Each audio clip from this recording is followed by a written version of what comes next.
Welcome to Ancestral Essence. Today we have for you an excerpt from the Ancestral Essence Membership Zone class, The African Creation Story and the Role of the Orishas. Enjoy. Okay. First things, myths and legends and the story told in the human form. Nowadays, we have a system and a situation where the story is told for humans and the way that the human mind consumes it by looking at physical things with religious outcomes and religious understandings, a story has been told to match that. So where are these energies were primordial energies without physical form.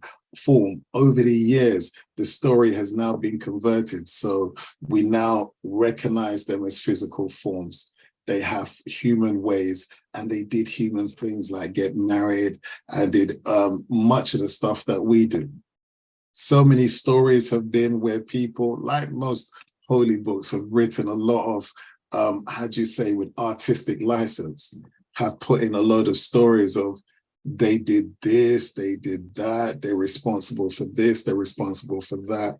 But in truth, the secrets behind of what they're responsible, their energies that they're moving, the things that they bring into life are not really covered. So it almost becomes something which, unfortunately, your human form can relate to, but the consciousness that is you is unable to relate to. So in reality, all that develops is the story that you're aware of, but not you as the person.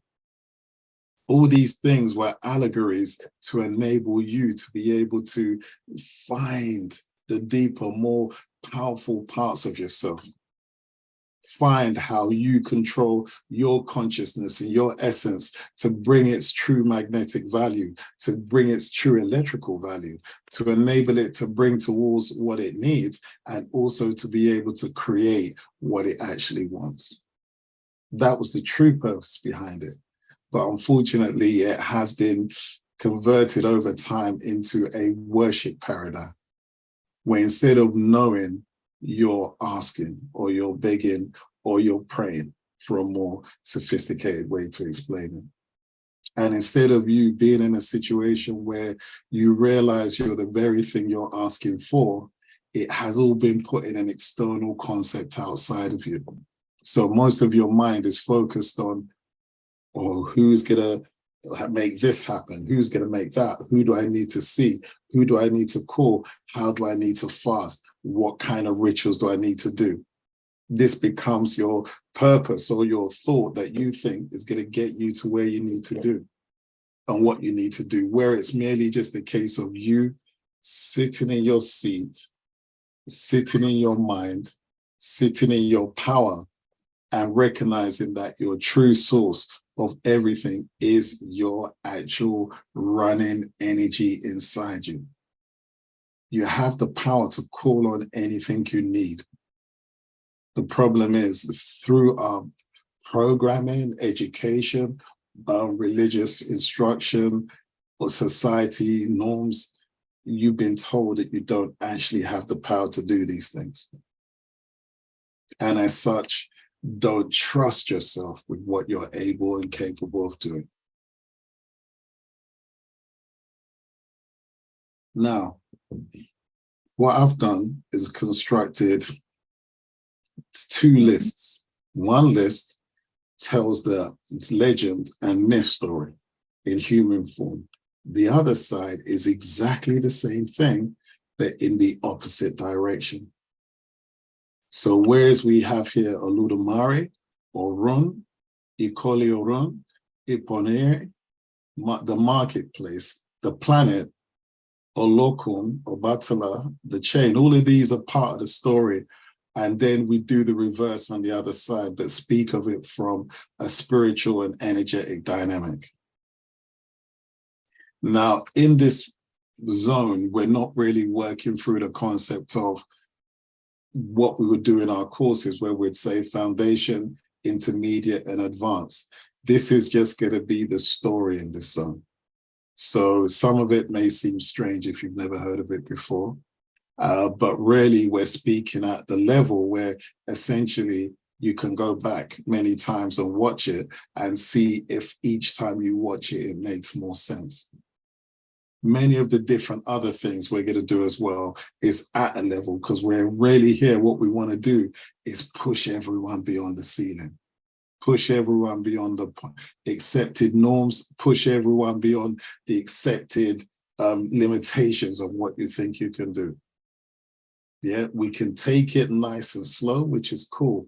We'll do that in our delivery, but the concepts may seem higher. And if there is anything you don't understand, please ask. Don't stand on ceremony. The first one we're going to deal with, Olodumare. This was the Yoruba's name for what they referred to in the human form as the concept of God, the creator.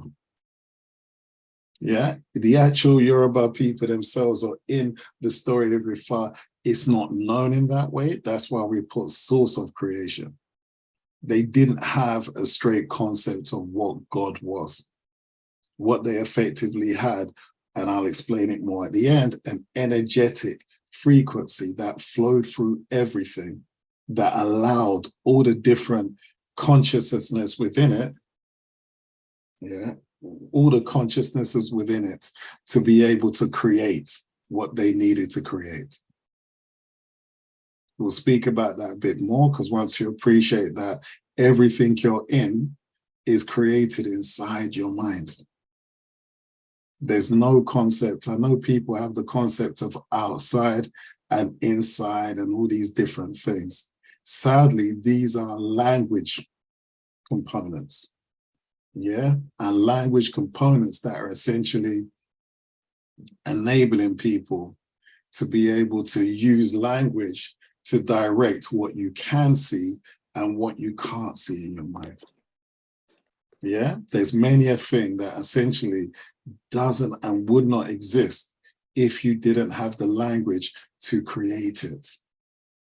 I'll give you a simple example, like the concept of the past and the future. The past and the future do not exist. They only exist as a place where you store memories. The past, once an event has taken place, it's gone. But as you have a memory of that, you can replay that memory. And then the place where you stored it is called the past. Because as soon as you say in the past, you travel to a memory, the place no longer exists. It's gone. Only exists within you, the way that you remembered it and stored it. So much of what you perceive is real is only because language gives you a way to actually create that paradigm as a storage place within yourself. So Olodumare, the concept of God, that which is the creator, but really the facilitator. It's an essence, it's an energy that we all have, but this is what from the human form was referred to as God, just to simplify it and put it in line with all the other belief systems that had a name for what they called God.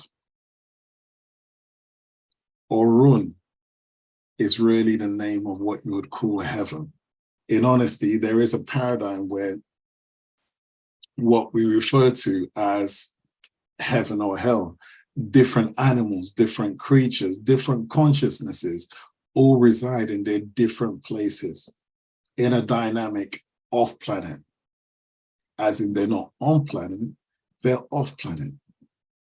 It would refer to heaven because heaven was really just a Jewish word for sky.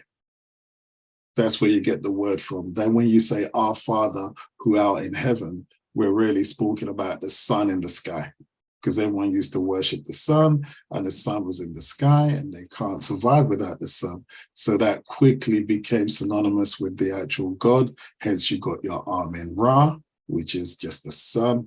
And if you look at all the religious figures, they all tend to have a golden halo around them. Yeah. You also have the paradigm of when we're speaking of Jesus and Heru and Horus, many of the ancient gods were really just them talking about the sun. Yeah, if you go into a bit of astrotheology, you will see that in astrotheology, they were just talking about the movements of the sun around the earth and different star constellations around the earth at certain times. And much of religion is just a breakdown of that story. If you would like to see the whole 2 hours video and become part of the Ancestral Essence Membership Zone Village, visit ancestralessence.com for details and how to register.